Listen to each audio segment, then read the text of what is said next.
Esther राणीला कळलं की जी एस्तेर राणी होती याची चुलत बहीणच होती.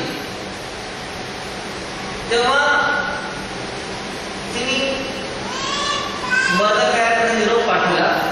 एका व्यक्तीला पाठवण्यास सांगितलं की तू ही गोंताट आणि विलापाची वस्त्र का घातलेली आहे, नवीन वस्त्र घे.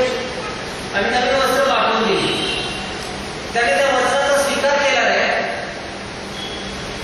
आणि त्याने सांगितलं की तू राजापर्यंत ही बातमी कळव की हा जो हमान आहे, हा हमान आमच्या संपूर्ण यहुदी वंशाचा नाश करायला ठरलेला आहे आणि ही आज्ञा जी आहे ती मागे घ्यायला. त्यावेळेला असा नियम होता त्या राजाचा असा नियम होता की राजाने बोलवल्याशिवाय जो कोणी राजाला भेटायला जाईल त्याला मृत्यूदंड आहे. आणि राणी तर म्हणाली, एस्तेर राणी, की राजाने मला तर काय बोलवलं पाठवलेलं नाहीये, मी गेले तर मी मरून जाईल. त्याच्याऐवजी ही वस्त्र घे, गोंडकात काढ आणि उंची वस्त्रही घाल. नंतर काय नाही त्या वचनाचा स्वीकार केला नाही, उलट त्याला निरोप पाठवला. आणि तो निरोप आताच आपण वाचला, तू या प्रसंगी गप्प राहिलीस तर दुसऱ्या कोठूनही यहुद्यांची सुटका व उद्धार होईलच, पण मग तुझ्या व तुझ्या बापाच्या घराण्याचा नाश होईल. तुला या असल्या प्रसंगासाठीच राजपद प्राप्त झाले नसेल कशावरून, हे मर्दकाय सांगतात. तू जर आता गप्प राहिलीस तर देव समज नाही त्याच्या लोकांचा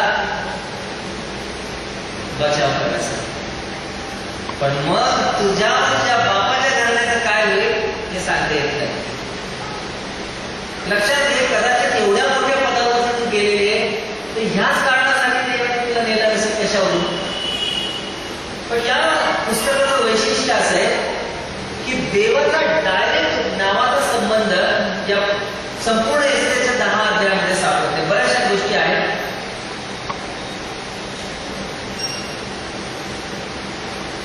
यरुशलेमचा उल्लेख या पुस्तकामध्ये आहे.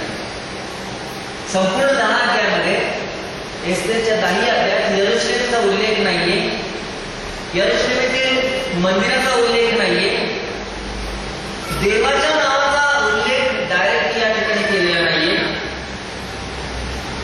आणि राजा हा शब्द जो आहे हा 100च्या पेक्षा अधिक वेळेस या पुस्तकांमध्ये वर्णन केलेलं आहे.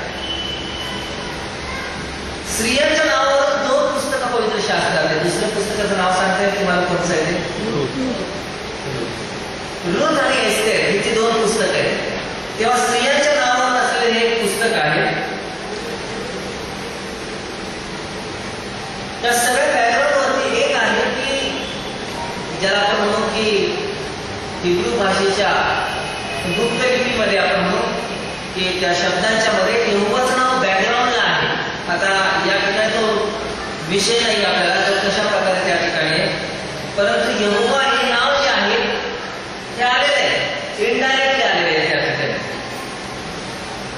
परंतु एक निश्चित आहे की एक पुस्तक पवित्र शास्त्रातील आहे आणि या पुस्तकामध्ये परमेश्वर आपल्या लोकांचा बचाव कशा प्रकारे करतो, पडद्या मागून जेव्हा आपल्या जीवनामध्ये घटना घडत असतात त्यावेळेला परमेश्वराची सत्ता आपल्या जीवनामध्ये आपल्या आजूबाजूला कशा प्रकारे असते याचं जे महत्व आहे या पुस्तकावरून आपल्या लक्षात येतं. आपल्याला असं वाटतं की बऱ्याच वेळेला विदर्भी आणि अन्य आपल्या बाजूच्या समाजामध्ये असं बोललं जातं काय योगायोग आहे, कावळा कसा नांदी मोडायला, ऑटोमॅटिक हे झालं. देव या पुस्तकामध्ये हे दाखवते की योगायोग नाही, इस्रायल लोकांचा किंवा यहुदी लोकांचा नाश होणार आहे हे निश्चित ठरलेलं आहे. आणि यहुदी लोकांचा बचाव या पुस्तकामध्ये आपल्याला पाहायला मिळते की देव बचाव करत आहे आणि हा बचाव योगायोगाने झालेला नाही. की ज्या वेळेस हा निरोप मर्दकायाचा निरोप एस्तेरला जातो की तू आपल्या लोकांचा सुटका किंवा बचाव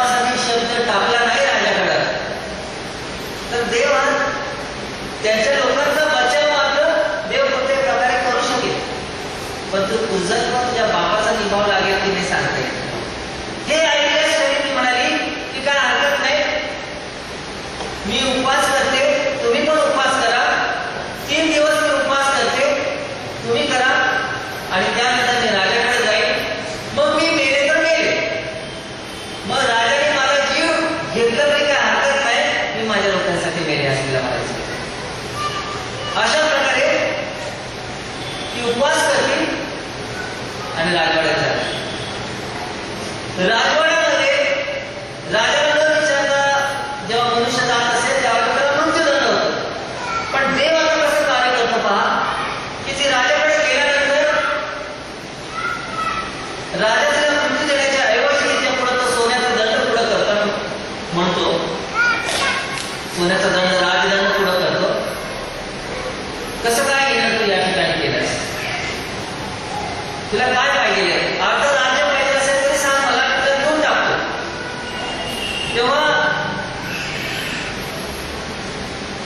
ते म्हणले की मी तुम्हाला एक विनंती करते, तुम्ही मेजवानीसाठी माझ्याकडे या, आणि हा तुम्ही येताना त्या हमानाला पण माझ्याकडे मेजवानीसाठी घेऊन या. राजाला काही कळलं नाही, ठीक आहे म्हणला, साधी गोष्ट मागितलेली. राजा जातो मेजवानीला, हमानाला वाटतं की बाबा आपण किती आता चांगलं मोठं कौतुक केलेलं आहे, सगळे लोक आनंदी आहेत. आणि तो तिकडे जात असताना समोर मर्दकाय दिसतो. मर्दकायला बघून त्याला राग येतो की सगळ्यांनी मुजरा केला पण मर्दकायने मुजरा केला नाही. तो घरी चिडत जातो आणि म्हणतो की असा हा तो मर्दकाय आहे. मग त्याच्या घरच्या त्याचे मित्रमंडळी म्हणतात ह्या मर्दकायला मारण्यासाठी एक मोठा खांब आपण तयार करूया आणि त्या खांबावरती त्याला फासावरती देऊया. त्याला ते योग्य वाटतं. तो मेजवानीला जातो. राजा म्हणतो तुला काय पाहिजे तू सांग, मी अर्ध राज्य देखील तुला देईल. राणी त्या दिवशी सांगत नाही, ती म्हणते की उद्या पुन्हा तुम्ही मेजवानीला या, त्यावेळेला तुम्हाला मला जे काही सांगायचं त्यावेळेला तुम्हाला सांगा आणि पुन्हा आम्हाला घेऊन या. राजा म्हणतो ठीक आहे. त्या पहिला मेजवानीचा दिवस आणि दुसरा मेजवानीचा दिवस याच्या मधल्या रात्रीमध्ये काहीतरी होतं. काय होतं तर राजाची झोप उडून जाते. आता ही काही अचानक घडलेली घटना नाही, देवाने राजाची झोप उडवलेली असते आणि राजा आपल्या राजवाड्यामध्ये फेऱ्या मारायला. त्याची झोप उडाल्यामुळे तो म्हणतो की आपला जो राजाचा वृत्तांत असतो, कालवृत्तांत, तो वाचायला सुरुवात करा. हिस्ट्री थोडक्यामध्ये इतिहास, तो इतिहास वाचायला सांगतो. आणि तो वाचत असताना मागे एकदा असं झालेलं असतं की तो मर्दकाय जो असतो त्या मर्दकायाने राजाचे प्राण वाचवलेले असतात. जे 2 द्वारपाल असतात ते राजाला मारून टाकण्यासाठी कट केलेला असतो आणि मर्दकायाने तो कट जो आहे तो उधळून लागलेला असतो. तेव्हा राजा म्हणतो की मर्दकायाने माझा जीव वाचवलेला आहे, त्याच्याबद्दल त्याला काही शाबासकी बक्षीस वगैरे काय दिलेलं आहे का? इतिहासाच्या पुस्तकात पाहता तसं काय मिळालेलं नाहीये. तो म्हणतो कोण आहे तिथे? नेमकं त्याच वेळेला हामान तिथून त्या राजाला भेटायला येत असतो आणि त्या हामानाकडे एक कट असतो, तो या मर्दकायाला त्या खांबावरती देण्यासाठी परवानगी घेणार असतो. तेव्हा राजा त्याला बोलवतो आणि हामान आतमध्ये येतो. तेव्हा हामानाला राजा म्हणतो की राजाला जर असं वाटलं की एखाद्याचं कौतुक करायचं आहे, एखाद्याचा सत्कार करायचा आहे, तर काय करायला पाहिजे? तर हामानाला वाटलं आपलंच कौतुक, आपल्याच सत्कार राजा करणार असेल. आणि मग हामान म्हटलं की राजा जी वस्त्र घालतो ती वस्त्र त्या व्यक्तीला घालावी. राजा ज्या रथातून जातो त्या रथामध्ये तुला बसवावं आणि त्याच्या पुढं त्याला आरती घालावी, त्याच्या पुढं माणसं घोषणा करायला पाठवावी की राजा ज्याचा सत्कार करू इच्छितो त्याचा अशा प्रकारे सत्कार केला जाईल. राजा म्हणतो बरं सांगितलंस तू, तर मर्दकाय आहे ना त्याचा सत्कार अशा प्रकारे पहा हमानाची काय स्थिती झाली असेल. हमान मर्दकाला मारायला चाललेला आहे आणि इकडे राजा सांगत आहे की मर्दकाचा अशा प्रकारे तुझ्या हातून सत्कार करू दे. आज प्रेरणा तुमचे जर असे शब्द असतील, तुमचा द्वेष करणारे असतील, तुमचा मत्सर करणारे असतील आणि उगाचच तुम्हा विरुद्ध तुम्ही देवाचे लोक आहात म्हणून कटकारस्थान करणारे असतील तर देवाचा संदेश या ठिकाणी आपल्याला प्राप्त होते असा की आपला द्वेष करणारे जे आहेत त्यांना प्रभू त्याच्या सेवकांच्या पुढे नमवेल. परमेश्वरापासून ते आशीर्वादित होतील देवाचे लोक आणि देव त्यांना सन्मानित करणार. तेव्हा आपण हे पाहतो की अशा प्रकारे मर्दक्याचा सन्मान होतो. परंतु पुढं काय? दुसरा दिवस उजाडतो. दुसऱ्या दिवशी ज्यावेळेस मेजवानीची ही दुसरी संध्याकाळ असते त्यावेळेस एस्तेर राणी होती. एस्तेर राणीला विचारतो तुझ्या मनात काय होतं तू सांग.